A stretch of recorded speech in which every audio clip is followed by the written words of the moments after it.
We're going to talk about budget because it's always the elephant in the room. Then finally, we can present a solution. There's tools to get to presentation.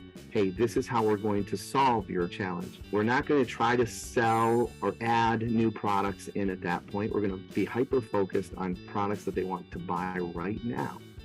Welcome to the MarketingBoost Solutions Podcast. Join host Marco Torres, co-founder of MarketingBoost.com, along with expert guests as they deliver incredible, proven solutions to your marketing challenges in each power-packed episode. Captain Marco has guided thousands of entrepreneurs, growing their sales and marketing through the use of value-add incentives. His Facebook groups are home to more than 84,000 entrepreneurs who are raking in sales with his advice. Get ready to be blown away with game-changing lessons for your business. Welcome to another episode of the MarketingBoost Solutions Podcast. I'm having fun with Crispin Cruz, our exciting guest today that's going to be sharing some really powerful insights on sales. Crispin is a sales guru with more than 2 decades of experience in sales and marketing at the corporate level. Chris enjoys the art of relationship building and closing deals. His diverse work history, combined with the multifaceted viewpoints towards business strategy and sales methods, is one reason why the Sales Arbiter is so effective. Chris is trusted advisor for the sales and marketing space and provides strategic support identifying customized opportunities to accelerate sales growth. With the experience toolkit built from multiple industry locations across the nation, Chris trains thousands of sales professionals at all levels. So say hello, Crispin. Thank you so much, Marco, for having me on the show today. I appreciate it very much. Thank you. You bet. Is it so? You go by Chris or Crispin? You know what? It's funny because I ask that a lot, and those that I graduated college with, and in my kind of professional world, they just, it seems like they've kind of adhered to the name Crispin. But then those that I grew up with, like high school, and that know me from way back, they all call me Chris. So I pretty much answered anything. Like that's kind of my mantra, I guess. Awesome. Well, we found you by listening to your podcast and reaching out to you on LinkedIn to be on our show to talk to our audience about sales and marketing. And Crispin, before we went live on the show, we talked about our audience of Marketing Boost members, business owners that are using incentives to as one of the tools to grow their business. But everything starts with sales. And in my background, I've been in sales all my life as well, most of my life. And I think many an entrepreneur, especially those that are getting started, one of their mindsets is, I hate sales. I love a business, like this, that, and the other, but I'm not a salesman, or I don't want to be a salesman. But shoot, you've got to dominate sales. Nothing happens until somebody buys something. And although people don't want to be sold, they do need to be encouraged. They do need to be That's right. I love it. Somebody's got to ask for the order, either on a well-built sales funnel, sales page, or on a one-on-one calls and so forth. So take it away. Give us some insight. First, let's talk about your story. How'd you get where you're from? How'd you get where you're at, Chris? Yeah, thank you. So I've been in sales for decades. I own every single one of these gray hairs. And it was just through a process that I kind of started in sales. And my mother would tell you that I started when I was 5 years old, selling, because my mom and dad get a call from my kindergarten teacher, Mrs. Brown, and also the principal, and they said, could you come in one morning when you drop Chris off? We'd just like to have a quick conversation with you. And my mom and dad, they're Hispanic, and they're like, "Mijo, what did you do? What did you do?" And I'm like, I don't know what I did. I don't know. I don't think I did anything wrong, right? And so they dropped me off, the next day, and they go and talk with the principal. And the principal said, we just love having Chris in class. He's attentive. He's so good with the other children. He said, but will you ask him not to bring his toys his little toys to school. He's bringing like 3 or 4 toys to school every day, and he's selling them to his friends for 25 cents. And then they don't have money for lunch. They're buying the toys and then they don't have money for lunch. So, let me interrupt you for a second. I want to hear the rest of that story, but I have the exact same story, but I was worse. I wasn't selling toys. I was selling rubber bands. I'd buy a box of rubber bands, and then I'd bring them to school and sell them for a nickel each.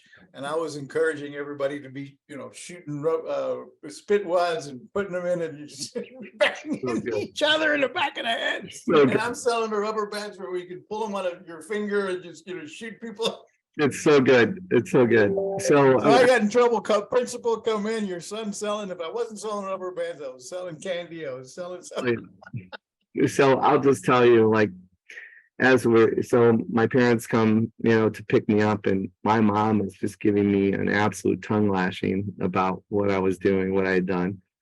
And my dad, was kind of turns to me and gives me a little wink, and it's just like, good job. Like he's whispering good job to me. Because my dad, growing up with my father, he was just an absolute hustler. So I think I've been selling for a while. I think I really figured it out though, Marco, or at least figured out part of the answer. And there's no silver bullet in sales. There's always ups and downs in any business. And even as you're managing your pipeline and as you're selling. But I think part of it, I really figured it out about 25 years ago, when I was introduced to a sales system that is pretty popular now. It's called the Sandler, Sandler, the Sandler sales system. And, so that was founded, and that whole sales system was founded by David Sandler. And so we took some of those philosophies along with the experience that I've had being a DISC, D-I-S-C, a DISC trainer as well. And we put those into what we call now the outcome sales program that's provided by Sales Arbiter.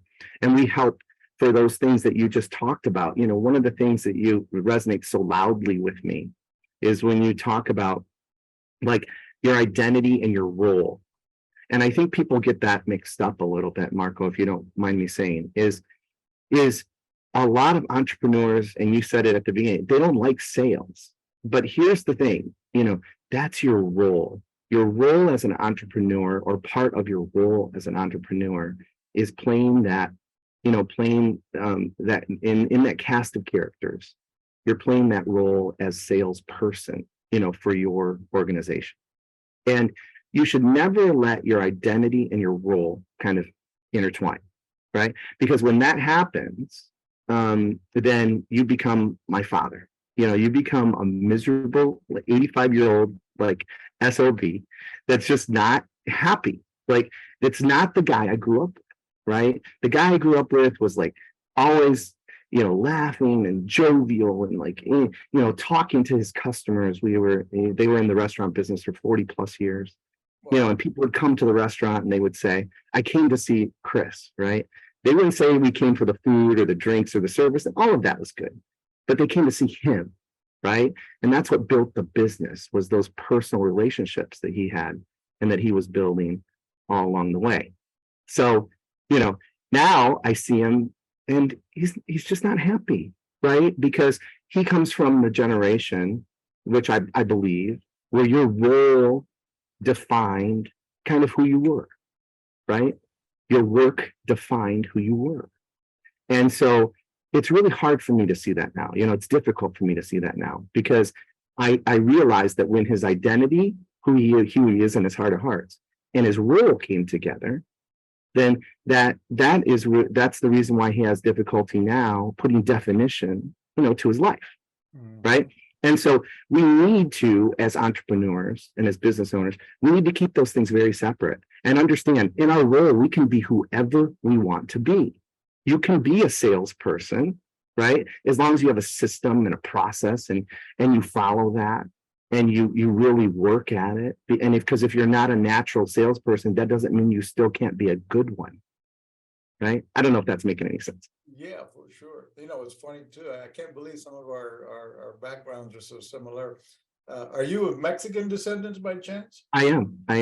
I as well was born in San Antonio, Texas, and family from Monterrey. So my background is Mexican descendants, and we grew up in Puerto Rico, or I did, and we opened Mexican restaurants throughout Puerto Rico and the Virgin Islands. It sounds like your parents had a Mexican restaurant as well. That's right. They did restaurants, right? Yeah, One fast. my older brother, mother, and I, we opened 5 restaurants. By the time I was 23, we had 5 restaurants that we had opened, and we were, on our way to franchise. Our goal was to franchise them, start group, but I burned out on the restaurant business. Actually, I was like, this is way too much work, but and not enough profits. But moved into sales after that. And but the restaurant business taught me those key things about building, working relationships, having the providing, products and services, and trying to please the client, and so on and so forth, which is one of the areas why I burned out on restaurants. But Crispin, tell us more now. So we're getting into sales, which is one of the key aspects of any organization. And so where do what's the process? I've read about, I recall some of this story. I know I've heard of Sandler Systems, and I think it was tell us a little bit about that, the history again. Remind us of who David Sandler was. Yeah, sure. And how you came about grabbing that program. Yeah, thank you. So back in the 80s, David Sandler, he was just a sales guru, and his goal was to take, and back then you have to remember Hewlett Packard, IBM, Xerox, these are all the companies that had their own big, training programs, and they would sell features and benefits. They would go out and say, put up your PowerPoint presentation and sell features and benefits and sound like a sales guy, get out there and sound like a sales guy, right? And they would teach all of these, throw enough stuff on the wall and hope something sticks. Right? If you show and tell enough value, then you'll make a sale, right? And make sure that you're looked at as the industry expert. And so in doing that, you have to tell your story. And David, Sandler just said, that's enough. Like, that's enough of that nonsense. Like, what we should be doing is going in, and instead of trying to make a sale, let's try to build a high level of connection with our prospect, right?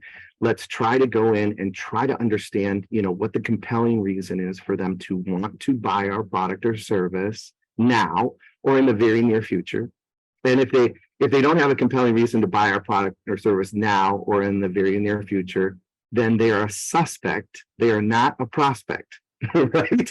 I mean, you can follow up with them. I mean, you can put them in a tickler file. You can do all of that, right? And that's fine.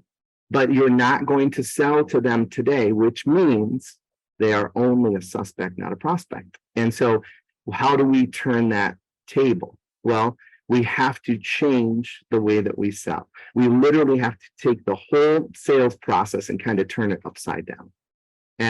And so then he teaches us, and we follow, these steps pretty closely as well in the outcome sales training program, because we believe that there is a process to selling, and we also believe that there's a process to having a high level of engagement with your prospect, and that's why we use DISC, D-I-S-C, as the foundation of everything that we do. And right from the start, we're trying to identify the prospect's behavior type so we can match and mirror them closely. And we do that by really delving into DISC to understand what behavior type is my prospect so I can be more like them, because people buy from those that they like, that they trust, and that are like them. And so we really, really focus, Marco. Trying to emulate one of those personality traits that they are, and or bring that part of your personality out to match that. Is that where we're going with this, or exactly. bring out in your we all have some of those four major I think it's four major characteristics or personality types. So once you have decided what that the personality type is, you bring that little bit of that personality attempt to bring that into the conversation so that you are, matching the prospect, I guess. Where would you go? I mean, how would we break that down? What would be those four personality types, or how would you, what would be some of the things? I understand, we can't cover everything on a 30-40 minute podcast here, but trying to reduce it down to spark our interest. What are some of the bullet points that somebody in building the sales organization or trying to improve their sales team, what would be some of those takeaways we could start implementing before, getting involved in hiring your organization? Or if I couldn't afford to hire your organization, what takeaways might Chris give me? Right. So here's some of the things that I would say to be a better salesperson, right? What you want to do is you, first of all, when you go into a sales event, whether that's a prospect that's reaching out to you and your organization, and they may or may not be in their buy cycle. So let's put some definition around that. What that means is this, Marco, is they picked up the phone for a reason. They sent you an email for a reason. They filled out a form for a reason, right? That they're considering purchasing your product or service. They potentially, that doesn't mean they always are. There are still people that walk on the car sales lot just to kick tires and just to look through the windows, okay? And maybe want to take a test drive, but they are not compelled to buy, okay? Which that happens, okay? But most of the time, when there's some action from your prospect that brings them to your door, then they're in what we would call their buy cycle. Now, what that means is now it becomes your responsibility to figure out, when are they compelled to buy? Is it immediate? Is it in the very near future, or is it, a farther out? And so if it's immediate or in the very near future, then they're a prospect. If it's any farther out than that, then they're probably a suspect. Okay. So it's making that determination, but how do we do it? Because when we first get that lead, or when we first talk to a prospect, what we should be doing is getting on the phone, having a conversation, scheduling a Zoom meeting, or doing a face-to-face, which still happens today. All right. And get out there and meet with them and start to build a relationship with them and start to really understand, how is this product going to work for them, right? And really at that point, you're not trying to make a sale. You're trying to have a good connection, a good level of engagement. You're trying to have a good conversation, right? Because conversations lead to sales, right? And any time that you're having a good conversation, and I'm talking about you practice this with your inner circle, those with your family and friends, right? And then the next outer circle, which is probably your coworkers, and those that you engage with every day, and then truly potential prospects, right? But here's the tools that you need to use for that. Like you need to have start to go into those sales events and tell yourself, I'm going to have a good conversation, right? I'm going to ask good questions. I'm going to actively listen, and I'm going to try to determine what their compelling reason is to buy my product or service now or in the very near future. And if you do those things, right, that's going to bring you through most of the sales process that you need to get through to determine whether or not there's a fit. Does that make sense? I don't know if absolutely. And in that, as you call determining whether or not, how did you phrase that there? Determining whether or not there is that they're in a position to buy your product. How did you phrase that again? Yeah. So if they are in a position or to buy your product or service now or in the very near future, and if there's a fit, if there's a fit. And at the end of the day, what that means in my mind is, does your product or service provide a solution to whatever that that client's problem is. Are you solving a problem for that client that you have a solution for? And if you're honest about it, if you're doing it the right way, in my mind, if you don't have a solid solution for that client, then you shouldn't try to even ask for the order. In other words, if it's not a good fit, that's where the conversation and the right questions that you talked about, where you're going to create that true trust and credibility and like factor. If you really have the client best interest at heart, not your next paycheck. If you've got the client's best interest at heart, saying, my product is a solution probably for you, but it's maybe beyond what you're ready for, or whatever the reason might be. So I'm not a good fit for you just yet. We are maybe too big a enterprise level, service, or maybe you need a higher enterprise level service than what we have, or whatever the situation is. But if it's not a good fit, say, but I want to refer you to somebody who I think is good, or what have you. And maybe you walk away from the business because they're not a good fit, or you feel they can't afford you, or you determine that you don't want to work with that client. One of the best parts of being an entrepreneur as well, in my mind, is being able to select your clients and decide who you don't want as a client is something I've seen done as well, which I recommend. If they're not a good fit, don't take them on. You're just going to regret it. That resonates so loudly with me, Marco, because not every prospect is going to be a good client. And you have to make, and I know that your show, you're reaching out to a lot of small business owners and business entrepreneurs, and those that are really dedicated to their craft of growing their organization. And what's really interesting to me when you talk about that piece is I go into companies, and I have to coach a lot of times against them selling bad business. And let me put some definition to bad business. You find sales reps that are up against a quota, right? And there's pressure. I mean, you find business owners that are up against their payments and their mortgage and all of the things that all of the expenses that they have, right? And that's what I did love about the restaurant business, is it taught me that, listen, my father had to make payroll every week, right?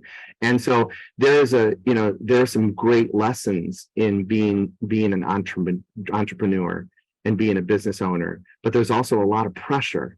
And it's that pressure that sometimes makes us do things that we typically wouldn't do.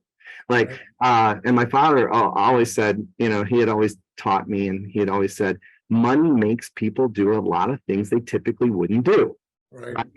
And so, that it's all connected. It's all connected to your compensation. It's connected to your business. It's connected to how you're growing. It's connected to, the responsibilities that you have, making sure that the lights are on and you're feeding your family, all of those things. Right. And so then you're faced with what potentially could be a good opportunity, but here and here that it's not good for the business. Right.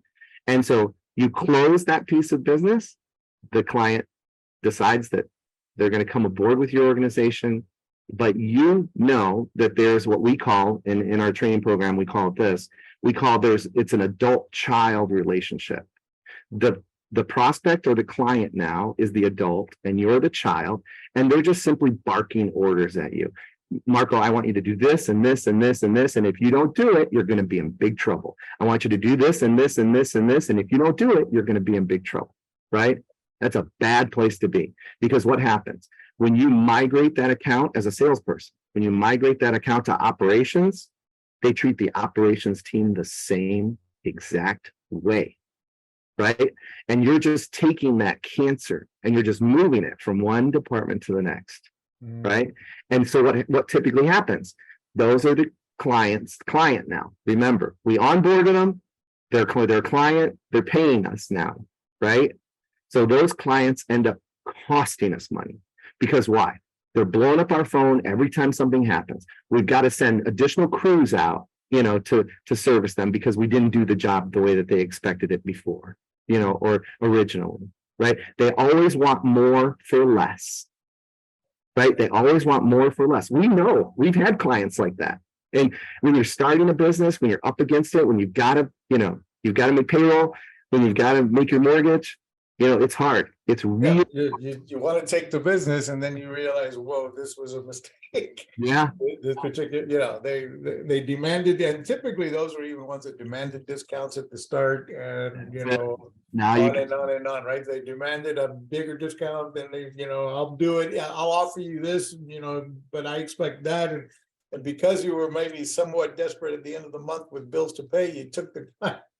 Right. Hey, tell me this guy. So of your listeners that are listening out there, right? What Marco just said, tell me this guy hasn't been around the block a couple of times. So he knows. And I bet you if I were to ask, which I won't, but I bet you if I were to ask, he knows those clients. He knows who they were. And now he's had that experience that now we're passing on to the viewers and listeners to say, don't do it to yourself.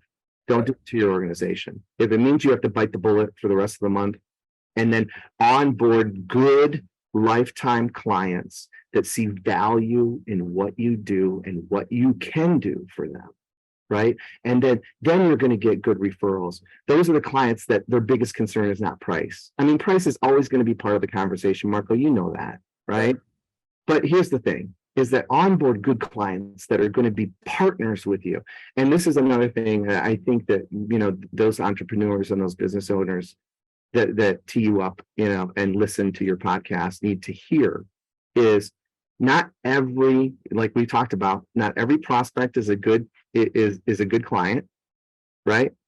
But if you find yourself in a position contemplating whether or not they're going to be a good client, if you're actually asking yourself that question, right? Is this prospect going to be a good client? And I've said this before, you can't get a little bit pregnant, right? I talk about the guy upstairs. Like you either believe in God or you don't believe in God. Like there's no in between. There's a gray area, then you don't, right? If there's a gray area, then you don't, right? And so I say this with all due respect to those, to your all listening audience as well, is that if you're not sure, then I can guarantee you, if you look right here in your heart, you'll be saying to yourself, got to take a Pasadena on this one, baby. Got to take a Pasadena, right? Take a Pasadena. I like that. So let's let me just take a moment and talk about Marketing Boost for a second. For those of you listening to the Marketing Boost podcast, if you're not familiar with Marketing Boost, we offer what I call the wow, surprise, and delight factor, where we help you for $37 a month. You get access to unlimited amount of complimentary hotel stays in over 130 destinations around the world, restaurant savings vouchers that are good throughout the USA and Canada at over 100,000 restaurants and businesses, and hotel savings cards that come in increments of $1, $2, $3, and $500. And we teach you how to use those incentives to acquire more clients, engage your prospects, get people to book appointments and show up on time by offering them a reward for your no obligation quote or for appearing on your Zoom call. We teach you how to get people to show up for a webinar by dangling a carrot, like win a 5-night trip to Cancun, stand out from a crowd at a trade show. All kinds of ways to use these incentives to acquire more, to stand out from the crowd, acquire more leads, and turn those leads into paying customers. Hey, we're on the Marketing Boost Solutions show. We're talking to Crispin Cruz, and I want to let you know later in the show, but I just so good that I wanted to go ahead and cut in and give you access to this. Go to Sales Arbiter.com for a free gift from Crispin Cruz. We're going to give you the digital version of the DISC from the Sandler Sales Training Program. DISC is a behavioral model developed in the 1920s by Dr. Carl Jung and Dr. William Marston. Jung recognized that people would be divided into 4 main groups. So we're going to teach you how to break down the difference between what he labeled dominance, influence, steadiness, and correctness. This is a free gift for you at salesarbiter.com, and we're back to the show. We're here with Crispin Cruz, Latino American, Mexican American, like myself, also had a huge success background in sales. It's been, I'm having a great time talking about sales. My background has been sales for a very long time as well. I did, everything from door to door sales as a young kid. As a matter of fact, my first job was I built a paper route. Built the biggest paper route that San Juan had ever seen. They put me on the front page of the newspaper at age 12. I leveraged, and this is a key thing I always tell my audience as well. I've always leveraged relationships, and many of the businesses that I've owned have been with partners that I associated myself with and got involved with, all the way back to my first paper route. What did I do? I recruited my buddies to help me deliver the papers at 5 o'clock in the morning, and I focused on what I was best at, which was knocking on those doors, selling the subscriptions. And back then, I had to go back and collect the money, and I had to have, my dad taught me how to run spreadsheets because I had to keep track of, who still owed me for last week and the week before, and then go back and knocking on door to collect the revenue. And it was a real business, and because we had to make sales, do delivery, and collect the money. Yeah. So I went on from there to, convince my family to open the 5 restaurants. And from there, I got into, you name it, I've done everything from timeshare sales to door-to-door sales to multi-level marketing sales. And, built one of a huge Amway organization 20 some odd years ago. So I've got a little background in sales as well. And, but let's continue to talk about that, Chris. Tell us more about going from, from suspect to prospect. And when, do you feel you've earned the right to ask for the order? What about overcoming objections? How do you teach folks to do stuff like that? Yeah, so it's a great question. So as you're going through the process, the sales process that we coach and mentor to and teach, basically what you're doing is, you're trying to bond and rapport with your prospect, right? And that's where you're using those tools of DISC to try and understand their behavior type to connect with them quickly. And then you're going to tell them, this is the one time in the process where I'm going to actually allow, the sales rep, and I say allow, right? But allow the sales rep to tell the prospect anything. And what you're basically telling them is, this is the way our time is going to go today. Like, this is what's going to happen during the time that we're together, right? And it's laying down that kind of that rule book, to be able to make sure that there's no mutual mystification. The prospect knows exactly what's going to happen in the time that you're together. Okay. And then you start asking questions and you gather information, and we're trying to figure out, what is the problem? What is the challenge? What is the concern, the frustration? What's that pain that they're having right now that we may or may not be able to solve, right? And then after we uncover that, we're going to confirm that we're with the decision maker, the one that can actually cure that pain, right? And then after that, we're going to talk about budget, because it's always the elephant in the room, right? And after we talk about budget and make sure that the budget is right, then finally, we can present a solution. So that's when I say we turn the whole sales process upside down, Marco. There's tools that our sales reps use all along the way to finally get to presentation. And then once we get to presentation, we're simply just presenting to the prospect, hey, this is how we're going to solve your issue, your frustration, your challenge. This is how we're going to solve that pain. But we're hyper focused on what they told us. We're not going to try to sell or educate or add new products in at that point. We're going to be hyper focused on what they want to buy, and the services or the products that they want to buy right now, right? And so, and we can always, we can sell today and educate tomorrow. If you want to sell them what they want to buy today, and then you can always go back and get referrals. You can always sell them more products and services, but get them to sign and sell what they're looking to buy today. If you're adding too many things into that presentation, oh, Marco, listen, I think you would be really interested in this and this and this and this and this as well, when they've already told you they want A, B, and C, sell them A, B, and C, then come back and sell them, all those other components, right? And then after that, You're doing a quick little post-sell compartment, just making sure you don't buy back tomorrow what you sold today, because buyer's remorse is real. And so you want to make sure that you're focusing on that. And then you've got a sale, right? You got a sale. It's so easy to keep on talking beyond the sale. Like you just said, you're offering, they need ABC, and you want to talk about adding, ED and F, and then next thing you know, they're now you confused them. Now you've got them confused, and a confused prospect never buys. And here's what confusion sounds like. And I'm so glad you mentioned it, because here's what confusion sounds like. Hey, Marco, you know what? I never thought of that.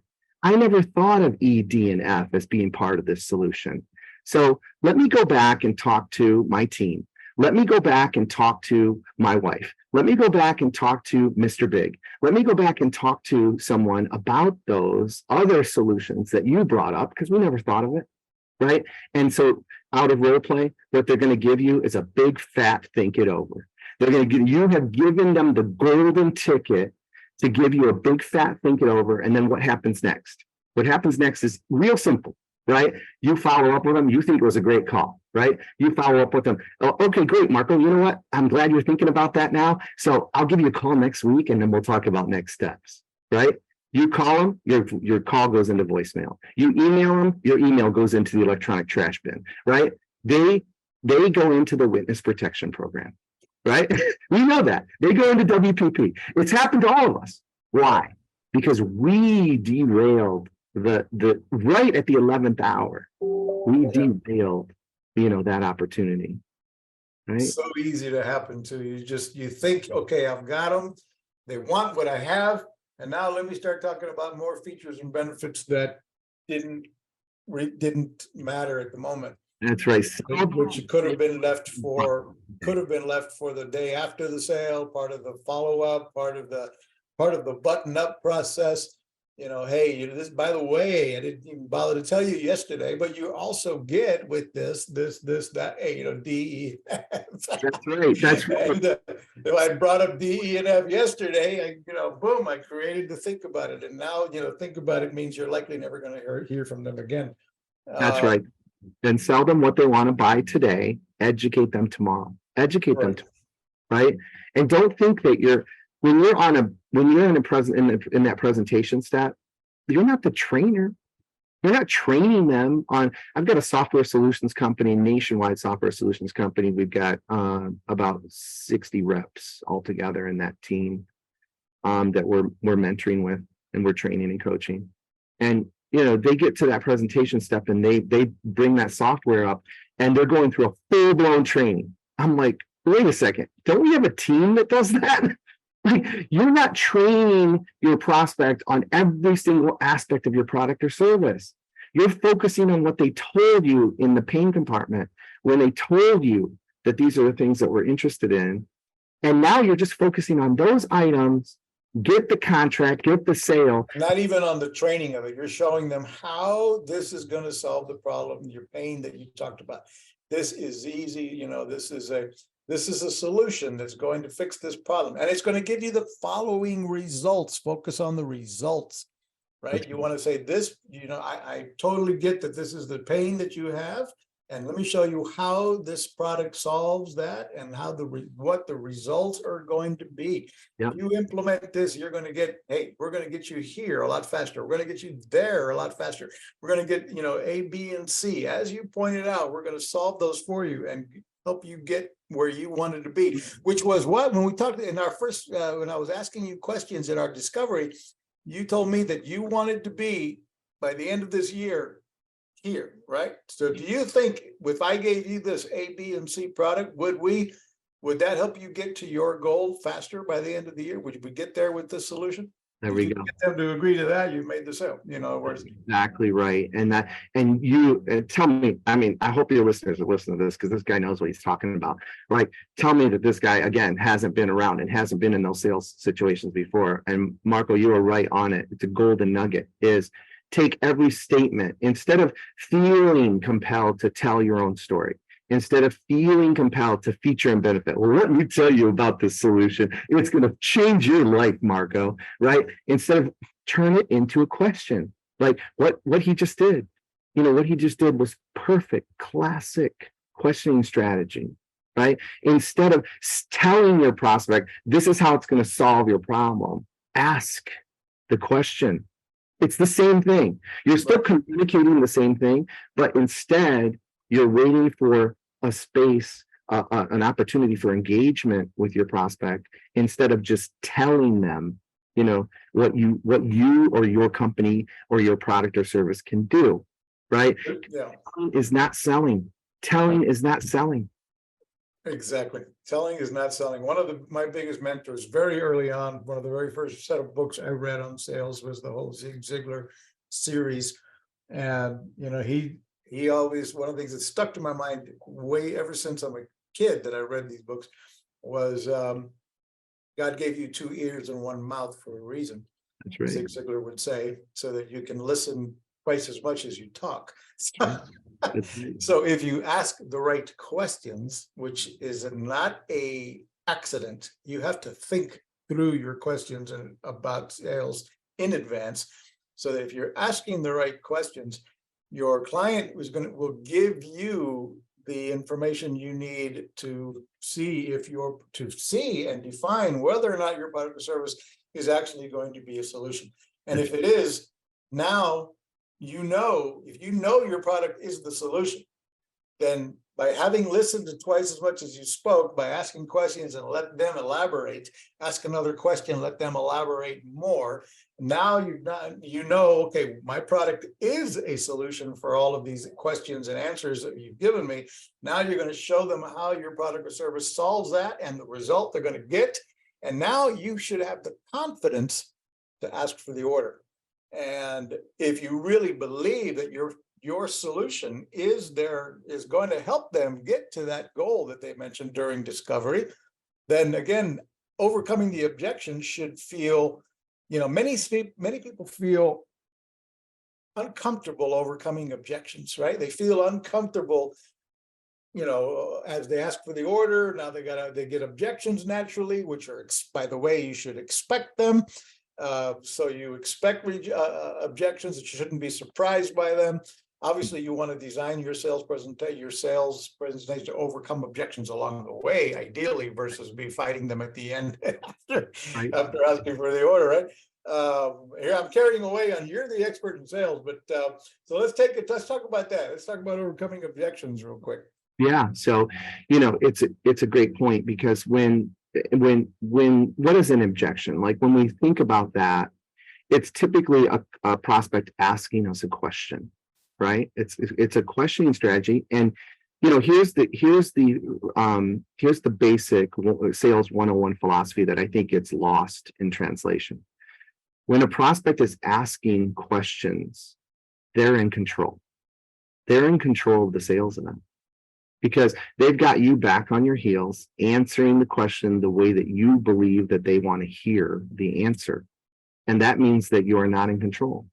So one of the things that happens, and here's a very, very good tool for your listening audience, Marco, that I think will help them. And it's simply called the reversing strategy. Okay. And it's not natural.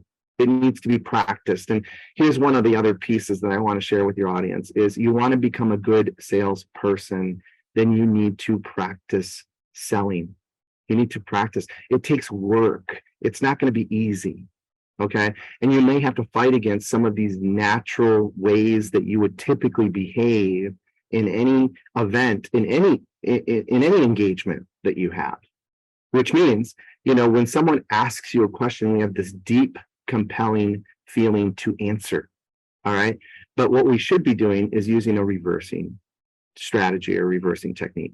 And what that sounds like is this: you lay down a softening statement, right? Hey, Marco, I get that question all the time. And before I answer, which I promise you I will, right? Help me understand, why is that important to you? Right? That's the reversing technique. You lay down a softening statement, then you ask a question, You gather more information. So then you have a clear understanding of where that question is coming from. And now you can answer. And now I'll allow you to answer, right? Because now you have more information that's going to help you to really understand why or where, that question was coming from. Because every single time a prospect asks you a question, I promise you, the listening audience, the viewing audience, I promise you, there's a reason why that prospect is asking. And if you assume that you know that reason, then that's not selling. If you assume that you know that reason, because Marco, even those that don't have a lot of sales experience, I'm going to go through this with you really quick. Okay. If you ask me a question, and I'm the sales guy, right? You ask me a question and I answer it in your mind, I answer it incorrectly, even though I think I'm answering it correctly. Okay. So you ask me a question, I answer it incorrectly. You ask me another question, I answer incorrectly. You ask me another question and I answer it incorrectly in your mind. And I think I'm doing a great job. Like in my mind, I'm like, we're getting closer to the sale. Oh man, this is going good. They're asking all these buying questions. Right? Oh, all these buying, yeah. I'm getting all these buying indicators, right? And so I keep answering the question incorrectly. Is that prospect going to buy from me? Yeah, even if you're answering correctly, something in how you answered it might trigger another question, another doubt, another reason to think about it. But if I'm answering incorrectly, if I'm answering those questions incorrectly every time in the prospect's mind, right, buy from me? No. It's like sales 101, right? If the prospects ask me a question and I'm answering it incorrectly, they're not going to buy. They're not going to trust me. They're not going to believe that I can solve their problem, their challenge, their frustration, their issue. Like, they're not going to buy. So let's role play that real quick. I ask you a question and you reverse it, which is that unique strategy, that strategy of reversing strategy. So a question like, so I'm very interested in hiring your acquisition. I forgot the name of your firm all of a sudden here. No problem. Yeah. So I'm interested in the process of getting involved. Question I have is, if we go ahead and get started today, how soon before we are implementing how quickly can we get started? How quickly? So you know what? Thank you for that, Marco. I really appreciate it. And I get that question all the time. Let me just ask for a little clarification on that, if you don't mind. When you say how quickly you get started, typically when I get that question, there's some reason behind it. Would you like to have it happen like sooner than later, or kind of what's your timetable on it?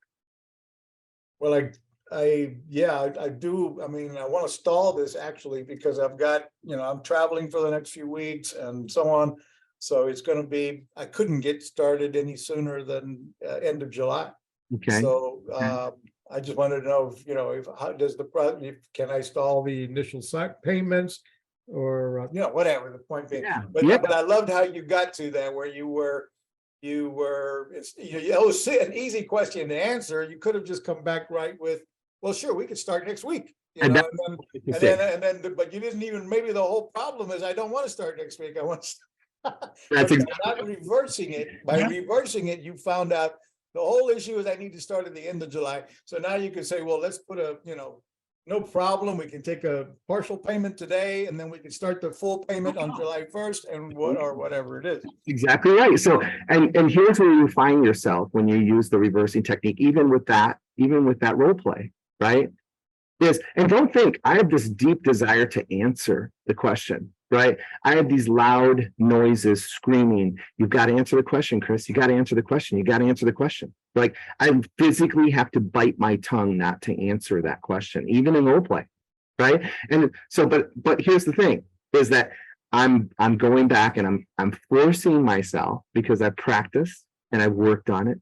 I'm forcing myself to reverse, because I know there's an alarm that goes off back here that tells me the prospect is answering that question or asking that question for a reason. I got to figure out why. Once I figure it out, now I can answer more correctly. If I answer the questions more correctly, the odds of me making a sale go way up.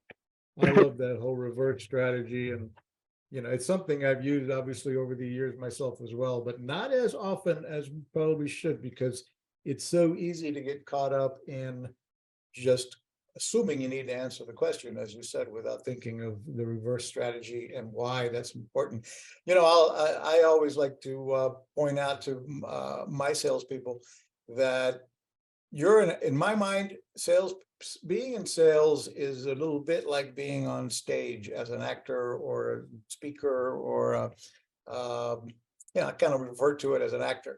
Whether you're on the phone or whether you're in person or in a Zoom call, when the call starts, the curtain's open. You're That's right. on stage, and the better you deliver your lines, and the better you have your practiced scripts and practiced reversing strategy, the better you have your questions practiced on the discovery process. At the end of the day, if you deliver all those lines well, you're going to get a standing ovation. And what is the standing ovation? A sale. That's right. I love They it. stand up and clap and hand you, write you a check or give you their credit card number. Exactly. So without the standing ovation, you're getting people, yeah, that was wonderful. Thank you. You're such a great salesperson. You are so good. You've overcome all of my objections. I still need to think about it, though. I never make decisions. That's right. That's right. I love it. I love I it. always got to think about it, so I will get back with me next week, and we'll see if we can put something together. I know how to tell that to people all day long. So before we wrap it up, those of you listening here, guys, you got Marketing Boost, you got started with the travel incentives. Now what? Well, we have Automation Booster to give you the opportunity to automate and set up your communication system, all the inbound and outbound marketing tools in one place, your email, text message marketing, voicemail broadcasting, 28 different industry niche templates pre-built for you with all of the Marketing Boost incentives built in. You can go to automationbooster.com and check out how Automation Booster can really help you launch your business to a whole nother level by nurturing your lead, taking your leads and doing something with them, nurturing them with email, text message, voicemail broadcasting, driving them to your sales funnel pages. And we help you do all that with templates to help guide your prospects down that sales funnel process and get them into the pipeline of lead generation, of prospecting, email, texting, so that you can convert them into sales. Chris, before we wrap it up, any final words of wisdom on, well, first, how do people find you? Let's talk about how they find you. Do you have any any information that we can go get about your company or your services? Absolutely. So, what I would encourage them to do is, if they really want to start to build a high level of engagement with their prospects, send me, just go ahead and fill out the form on online at Sales Arbiter. That's SalesArbiter.com, salesarbiter.com. And you'll fill out the form there, put in a little note and say that you saw the show here with Marco Torres. And then I'm going to send you just a digital copy of this disc card. This disc card is really interesting. It tells you how to identify certain behavior styles. It also tells you how to identify certain behavior styles. And this will help you start your journey on the path of really trying to understand what type of prospect am I engaging with? What type of individual am I engaging with? And how can I build a better connection with them quickly right from the beginning? Okay. And so please do that. And that'll just be a nice giveaway, for those that are listening, and those that have decided to take on this podcast somewhere along the way. And so that's number one. Number two is this. Listen, this guy, Marco, he knows what he's talking about, right?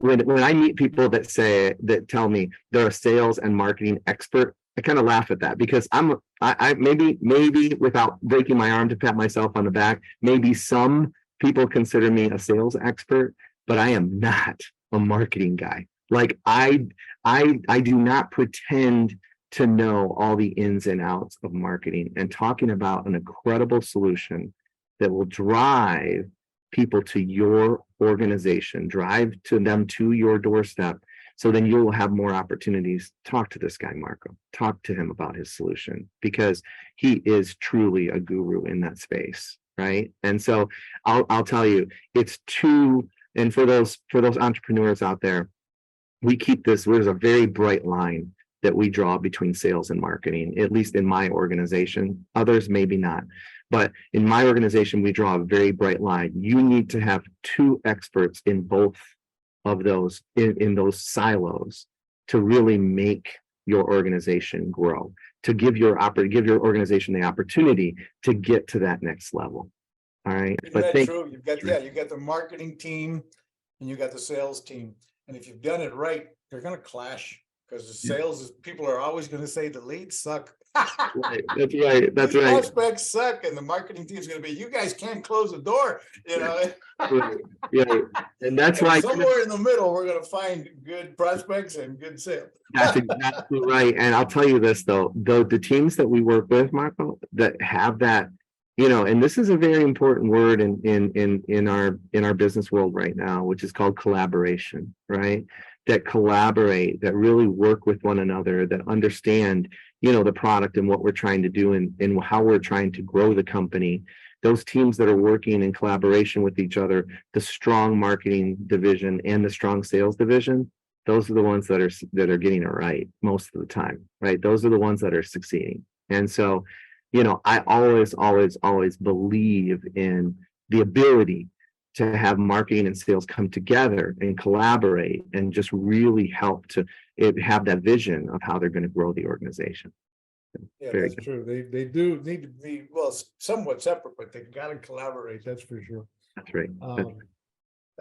Crispin Cruz, been a pleasure to meet you after listening to your podcast. What's the name of your podcast again for audiences out there to go? It's called the Pipe Podcast, and we're live every Monday from 8 a.m. to 9 a.m. to get your week started right in sales. And so, we've got some tremendous guests. All of the past podcasts are on, all of those digital sites. You can get it on iTunes. You can grab it on LinkedIn. You can grab it on Twitter, Instagram. You can grab it from YouTube. Lots of opportunity to go back and view some of those podcasts with the Pipe Podcast, PIPE, the Pipe Podcast, airing every Monday from 8 a.m. to 9 a.m. Folks listening, thank you very much for joining us. We appreciate your time and your attendance. Please don't forget to subscribe and share and like on the links below. Share this with as many friends and colleagues as possible. And like and subscribe. Don't forget to go to the Pipe Podcast and look for Sales Arbiter.com so you can fill out the form and hold up that card again. You're going to get a digital card on the setting up and understanding the personality types that will help you be in the right mindset or the right emulating your prospect for converting them from a suspect to a prospect to a sale. That's right. Thank you again, Cruz. Let's go out and get some more sales. Folks, stay thirsty, my friends. Stay thirsty for knowledge is one thing I always end the show with. Don't go away, Chris. And folks, thanks again. See you on the next show. Thanks for listening to another episode of Marketing Boost Solutions Podcast with your hosts, Captain Marco Torres. Now it's on you. Take the next step now. Go to MarketingBoostSolutions.com for more on how you can wow, delight, and surprise your clients with the most amazing draw card on the planet. So stay thirsty, my friends. Stay thirsty for knowledge. See you next time.